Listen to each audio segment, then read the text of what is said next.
Hello students, open your chapter number 14 of English Reader book and you have read about these ingredients like ghee, coconut, white gourd, banana, till here. These are the healthy white foods. Today we will start from the sesame seeds. So start reading with the help of this video and with me. Sesame seeds contain polyunsaturated fats or the good fats. Sesame seeds means तिल के बीज, ये हैं तिल के बीज. सो तिल के बीजों में पॉलीअनसैचुरेटेड फैट और अच्छा फैट शामिल होता है. पॉलीअनसैचुरेटेड फैट कौन सा होता है? A long chain of carbon compounds, एक लंबी चेन होती है कार्बन फैट की. So these are good sources of calcium protein. ये कैल्शियम और प्रोटीन के बहुत ही अच्छे स्रोत होते हैं. Sesame seeds have plenty of fibre and can prevent constipation. Sesame तिल के बीज, इनमें बहुत ही ज़्यादा फाइबर होता है और ये कब्ज़ को रोक सकते हैं, मतलब कब्ज़ की रोकथाम कर सकते हैं. These can help in preventing colon cancer, osteoporosis as these have zinc and calcium. ये कोलन कैंसर को की रोकथाम करने में सहायता करते हैं. कोलन कैंसर बड़ी आंत का कैंसर, जो कि खाने जहाँ पे हमारा जाता है वो होती है बड़ी आंत. सो बड़ी आंत का कैंसर. ऑस्टियोपोरोसिस जो हड्डियों से जुड़ा होता है, तो ऑस्टियोपोरोसिस ये इन सभी में जैसे कि जिंक और कैल्शियम होता है तिल के बीजों में, वो इनकी रोकथाम करते हैं. This can relieve migraine. Sesame seeds can be added to salads and vegetables. ये माइग्रेन, सर के दर्द को भी से भी राहत दिला सकते हैं.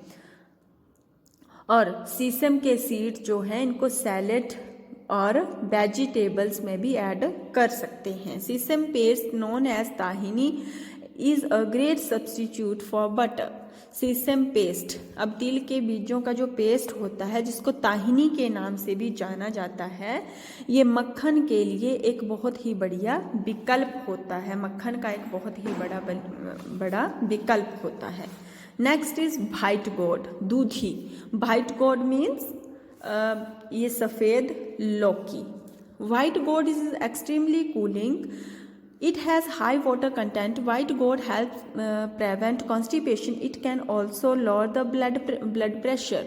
So white gourd जो होती है ये बहुत ही ज़्यादा ठंडी होती है और इसमें पानी बहुत ही ज़्यादा मात्रा में होता है. वाइट गोर्ड कॉन्स्टिपेशन को रोकने में भी सहायक होती है, इसकी भी रोकथाम करती है और यह ब्लड प्रेशर बीपी को भी कम करने में सहायक होती है. गार्लिक means लहसुन. Garlic, like onions, is part of the alliums family. It contains sulfur which improves the hair, skin and nails. Garlic is known to lower the blood pressure and cholesterol levels. लहसुन जैसे कि प्याज, अब प्याज के ही परिवार का एक भाग होता है गार्लिक. सो इसमें सल्फर होता है जो हमारे बालों, स्किन और नेल्स को इम्प्रूव करता है. गार्लिक को ब्लड प्रेशर और कोलेस्ट्रॉल लेवल्स को कम करने के रूप में भी जाना जाता है. So next is sea salt, means समुद्री नमक. So it contains of 83 trace minerals and nutrients absent in common table salt.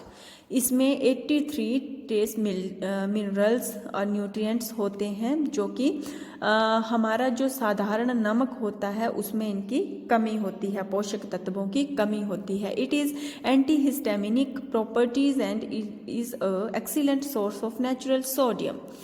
यह पाचन होता है, इसमें पाचन मतलब पचाने की प्रॉपर्टीज़ होती हैं और ये नेचुरल सोडियम का एक बहुत ही अच्छा बढ़िया स्रोत होता है. So open your next page.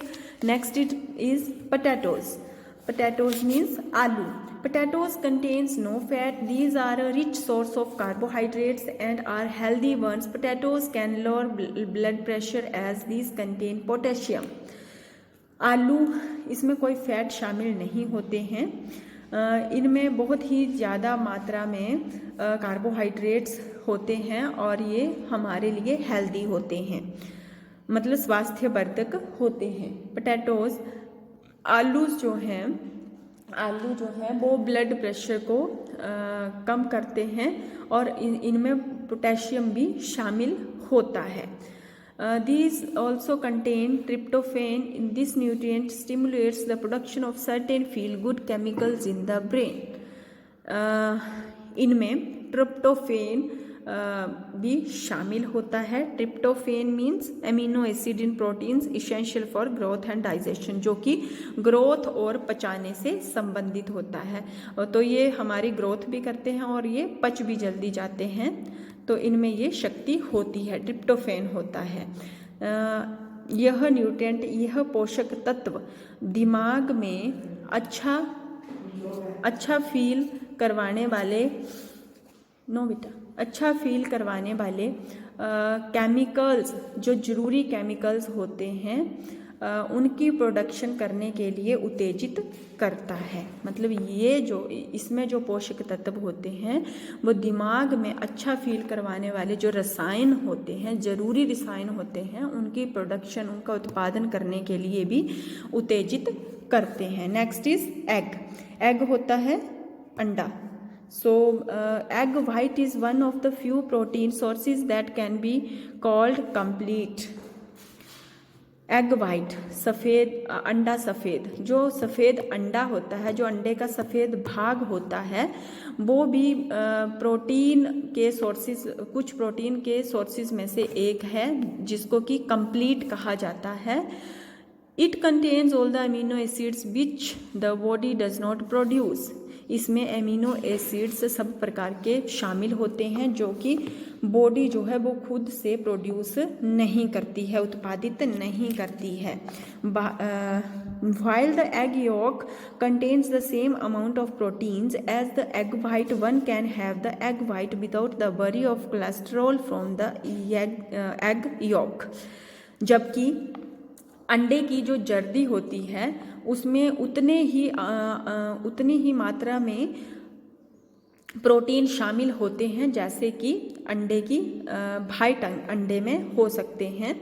और अंडे की जर्दी से कोलेस्ट्रॉल बढ़ने की जो चिंता होती है, उसकी चिंता किए बिना ही हम एग वाइट अंडे को ले सकते हैं, अंडे की जर्दी को ले सकते हैं।